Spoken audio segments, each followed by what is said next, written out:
ಮಾಡ್ಕೊಂಡಿದ್ದಾದ್ರೂ ಯಾಕೆ? ಹಾಗಾದ್ರೆ ಹತ್ಯೆ ಮಾಡ್ಕೊಂಡಂತ ಜಾಗದಲ್ಲಿ ಡೆತ್ ನೋಟ್ ಏನಾದ್ರೂ ಸಿಕ್ಕಿದ್ಯಾ ಅಥವಾ ಮಾಡ್ಕೊಳ್ಳೋದಕ್ಕೂ ಮುನ್ನ ಕೃಷಿ ತಾಪಂಡಾಗಿ ಏನು ಮೆಸೇಜ್ ಮಾಡಿದ್ರಂತೆ.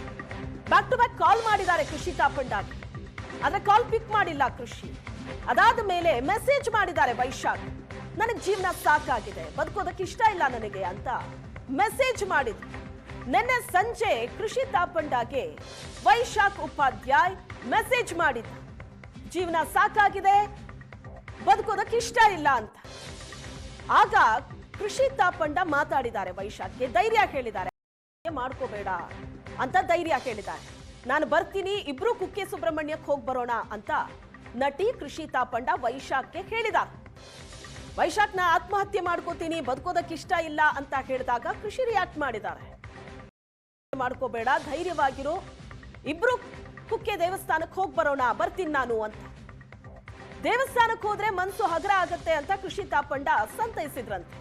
ರಾತ್ರಿ ಸುಮಾರು 8:15 ಹೊತ್ತಿಗೆ ಫೋನ್ ಮಾಡಿ ನಾನು ಅಂತ ವೈಶಾಖ್ ಹೇಳಿದ್ದ.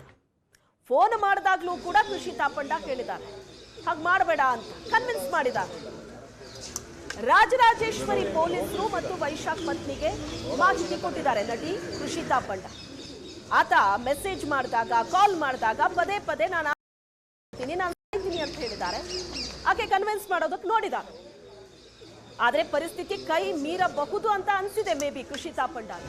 ಪೊಲೀಸರಿಗೆ ವಿಷಯ ಮುಟ್ಟಿಸಿದ್ದಾರೆ, ವೈಶಾಖ್ ಪತ್ನಿಗೂ ಮಾಹಿತಿ ಕೊಟ್ಟಿದ್ದಾರೆ. ಈಗ ಹೇಳ್ತಿದ್ದಾನೆ ವೈಶಾಖ್ ಅಂತ. ಪೊಲೀಸರು ಅಪಾರ್ಟ್ಮೆಂಟಿಗೆ ಹೋಗುವಷ್ಟರಲ್ಲಿ ವೈಶಾಖ್ ಮಾಡ್ಕೊಂಡಿರೋದು. ಕೃಷಿ ಮನೆಯಲ್ಲಿ ಇರಲಿಲ್ಲ. ಕೃಷಿ ತಾಪಂಡ ಅವರ ಮನೆ RR ನಗರದಲ್ಲಿರುವಂತ ಅಪಾರ್ಟ್ಮೆಂಟು, ಆ ಫ್ಲಾಟ್ ನಲ್ಲಿ ಆಗಿರೋ ಘಟನೆ ಇದು. ಆ ಸಂದರ್ಭದಲ್ಲಿ ಕೃಷಿ ತಾಪಂಡ ನೆಲಮಂಗಲದಲ್ಲಿದ್ರು. ಕೃಷಿ ತಾಪಂಡ ಮನೆಯ ಮತ್ತೊಂದು ಕೀ ವೈಶಾಖ್ ಹತ್ರ ಇತ್ತು. ಆತ ಮನೆ ಒಳಗಡೆ ಇದ್ದಾನೆ. ಪೊಲೀಸರಿಗೆ ಕೃಷಿ ತಾಪಂಡ ವಿಷಯ ಮುಟ್ಟಿಸಿದ್ದಾರೆ, ಏನೋ ಆಗಿದೆ ಅಂತ.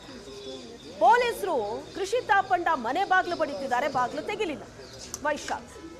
ಕೊನೆಗೆ ಬಾಗಿಲು ಒಡೆದಿದ್ದಾರೆ. ಒಡೆದು ಒಳಗಡೆ ಹೋದಾಗ ಮಾಡ್ಕೊಂಡಿರೋದು ಪೊಲೀಸರಿಗೆ ಗೊತ್ತಾಗಿದೆ. ನಿನ್ನೆ ರಾತ್ರಿ ಸುಮಾರು 8:15 ಹೊತ್ತಿಗೆ ಆಗಿರೋದು.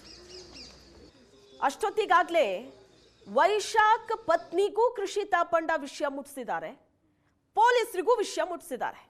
ಪೊಲೀಸರು ಬಂದು ಮನೆ ಬಾಗಿಲು ಬಡಿದು ತೆಗಿಲಿಲ್ಲ ಅಂದಾಗ ಮನೆ ಬಾಗಿಲು ಒಡೆದು ಒಳಗಡೆ ಹೋಗಿ ನೋಡುವಷ್ಟರಲ್ಲಿ ವೈಶಾಖ್ ಪ್ರಾಣ ಬಿಟ್ಟಾಗಿತ್ತು.